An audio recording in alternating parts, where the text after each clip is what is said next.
Sometimes in life we make mistakes. The problem for me, being a YouTuber, being a member of the community and being someone that you trust to give you proper information is that I cannot make mistakes. Well, I done goofed. So the next best thing I can do is apologize for my mistake and correct any misinformation that I have spread. What I'm talking about, of course, is yesterday's video on how to help German 6.7 teams. TLDR, or TL didn't watch, for those of you who haven't watched that video. Essentially I talked about why the German teams currently are performing so badly. As a quick recap, German teams at the moment are being ruffled down completely. If they are by themselves alone against the hordes of American T34s and Russian IS-6s, they just die in 5 minutes in realistic mode. This is in part due to the Panther 2 being now 7.0, and such people taking the Panther 2 will force the other King Tigers to be up-tiered to 7.0 where the IS-6 is, and remove 5.7, which is the cannon fodder of the King Tiger, from the game mode rotation. Problems of course are with the T34, which is a much more available tank than the T29 is, which already was kind of a counter to the King Tiger, but less available since it was a premium and quite an expensive one at that. And of course the introduction of the IS-6, which everyone and their mother is playing right now, and which is a real problem for the King Tiger. Not for the reasons that you think exactly, but because of something that I have discovered during the proper testing now. Now the part where I done goofed is where I showed you how to actually take those tanks down. Or, well, how I thought you would get those tanks down.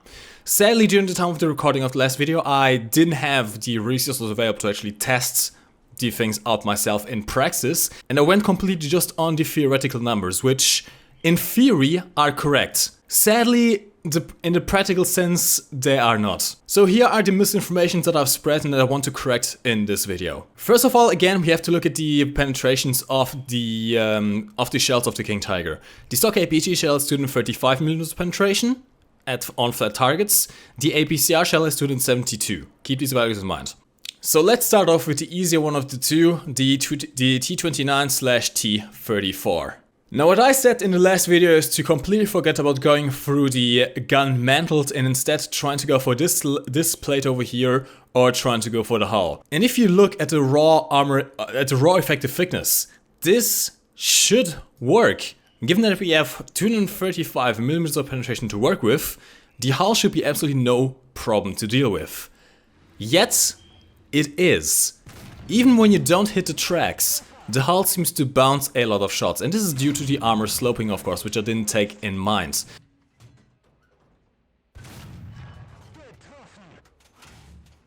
At 55 degrees, which is effectively almost 60 degrees, the King Tiger's APCBC shell only penetrates up to 105mm of armor. Well, the problem is, the T34 has 102mm of armor. So whilst it still should be able to go through, when you have penetration values this close between armor thickness and the actual penetration of the shell, what happens is what you can see in the background footage, where the shell can actually penetrate, but given that it has lost so much penetration, it doesn't carry any speed to go inside of the tank, and instead explodes on the armor, inside the armor, and as such it doesn't create the proper spalling that the APHE shell should, and only kills the radio operator and the driver.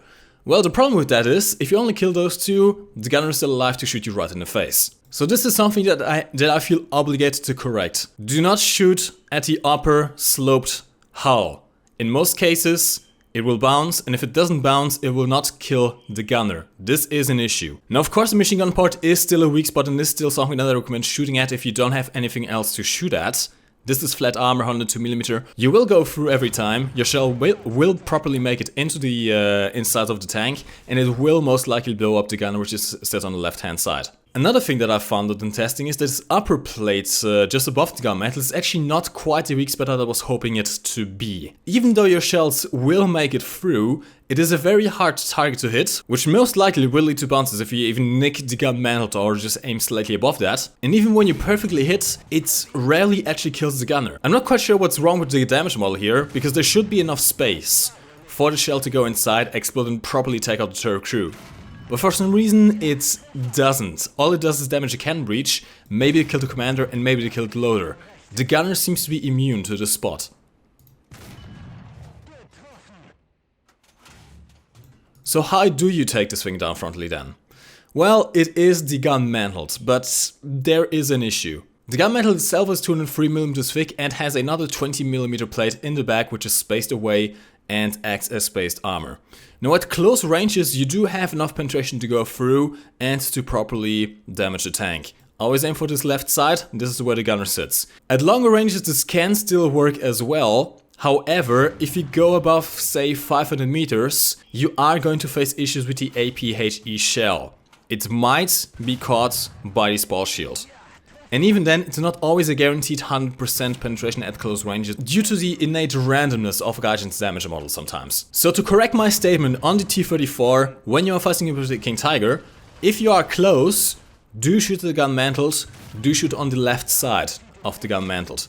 If you want to, you can try to go for the hole over here, which is where the optics are, but keep in mind that optics in Warframe are very trolly and they can absorb your shells, which is the last thing you want to do when you are face to face with the T34 at close range. Don't shoot at the sloped hull, shoot at the machine gun port. If you are at close range, even if you are at long range, this isn't too hard of a spot to hit. This is also a reliable way to penetrate the T34. Now comes a tougher one, the IS-6. Now in the last video I did warn you about the secondary shield that was behind the gun mantle of this thing. The IS-6 has a 150mm turret front with another 50mm plate behind that. Much like the T34, acting as spaced armor. Now, even though that this only results in up to 200mm of penetration, which in theory should be even easier to penetrate than the T34, there is something very wrong with this damage model. Let me demonstrate. Now first of all, let me talk about what I did wrong. In yesterday's video, I suggested you to go for the cupolas, go for the turret cheeks, or go for shot trap bounces. And whilst shot trap bounces can definitely work, they are not at all reliable. Do not try shot trap bounces if you have any other way to shoot at this thing. What I found with my testing is that most of the time, even when you aim it perfectly, it will simply be absorbed by the driver's optics. It is not a reliable way to take down the IS-6. Now at close range, the cupola is definitely a way to penetrate this thing with the APHE shell. However, you have to watch out where you actually penetrate it. If you go straight through the middle, the optics might eat it. If you go to the left, all you're going to damage is the commander and not the gunner. Keep that in mind. In fact, the best way to go for the cupola is slightly to the right, just right off the optic. It seems like this is the most reliable way. When you put an APHE shell in there, you are going to destroy most of the turret crew and might even result in a one-shot kill. This is something that you can do at close ranges.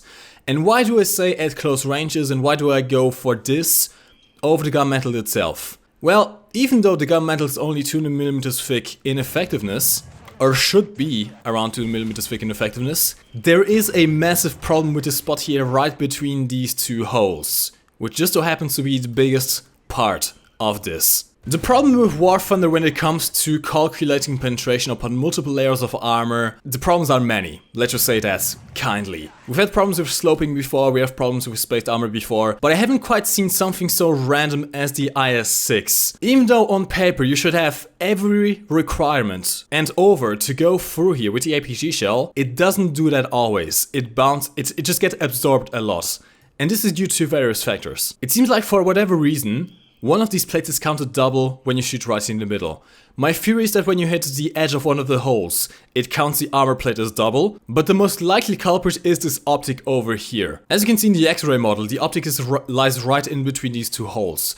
And what this results in is penetrating shells that even though they go through the armor, they get completely absorbed by the optic, don't explode, and as a result don't even damage the cannon breech, leaving the IS-6 completely open to fire back at you. The same thing actually happens on the left side, and is what kind of confirms my theory. Even if you hit this spot where there isn't an optic, this time it's a machine gun that absorbs the fragments. So at extreme close ranges it is still more reliable to go through the outer cheeks here, since they do not face the optics or the plates that are behind that. But at longer ranges, the IS-6 is a trouble. Of course you can try to go for the cupola, and the cupola is a good way to damage a tank, reliable with an APHE shell. But going for the turret front is going to be a gamble, and the last thing you want to do is having a gamble when you have an IS-6 facing you. So instead what I actually recommend is, of course, the first thing I can recommend is simply stop playing the 7.0 German tanks so that you do not face IS-6s anymore. But if you do face an IS-6, I do recommend carrying some APCR shells. It seems like APCR shells are a bit more reliable to go through the turret front. They can still be absorbed, keep in mind, but they are slightly more reliable in doing so. And finally, lads, I want to apologize for any and all mistakes that I made in the last video. I have taken the last video down yesterday. I have left it unlisted until YouTube processes everything correctly. I am eventually going to delete it, or actually I might just leave it as a link in the video description of this video, just so you guys can see what mistakes I made. And well, so that you guys can see that I'm not perfect either. Since the mistake is on my part and I do not feel like milking the topic of this video is not going to be monetized. There are going to be no ads played on my part on this video. And hopefully you guys can understand that after all, I am only human and I make mistakes. I guess I put too much trust into Gaijin to actually properly model damage models according to numbers given through shell penetration and numbers given in the armor viewer. But well, giving too much trust in War Thunder to function correctly has never been a very good idea, let's just say that. So lads, hopefully you have enjoyed this video. Hopefully I have reached as many people as I can from the last video that I've seen correction now. And the only thing I can really say to Gaijin specifically is fix the damage model of the IS-6. Please. Having a shell that has all the requirements to go through a certain area, but then gets completely absorbed by an optic, let's just say that is a broken damage model. And a broken damage model can make a tank like this slightly too powerful. So hopefully in the near future Gaijin will fix the effect of optics and machine guns on tank shells, but up until then, the only thing I can really tell you against the IS-6 is to carry APCR to go through this turret front. Alright lads, enough rambling, this has been MikeGoesBoom, and thank you for watching. You can lift your head up to the sky, take a deeper breath and give it time. You can walk the path among the lines with your shattered frame of mind. Or instead you could always stay. We can wait right here and play until somehow you can find